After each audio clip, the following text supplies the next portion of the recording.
நாம் நோன்பை ஆரம்பித்து 28 நாட்களே ஆன நிலையில் ஷவ்வாலுடைய பிறை தென்பட்டு விட்டால் நாம் 28 நாட்களோடு ரமலானுடைய நோன்பை முடித்து கொள்ளலாமா அப்படின்னு கேட்குறாங்க. பொதுவாக மார்க்கத்தில் மாதம் என்பது 29 அல்லது 30 நாள் கொண்டது என்பதாக ஹதீஸில் நபிகள் நாயகம் ஸல்லல்லாஹு அலைஹி வஸல்லம் அவர்கள் சொல்லியிருக்கின்றார்கள்.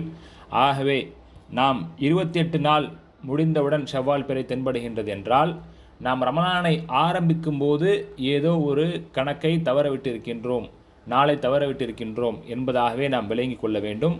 ஆகவே நாம் தவறவிட்ட கணக்கில் தவறிழைத்து தவறவிட்ட அந்த முதல் நாள் ரமலானுடைய நோன்பை நாம் மீண்டும் கலா செய்து நோக்க வேண்டும். ஆகவே 28 நாள் என்கின்ற கணக்கு ஷரியத்தில் வராது.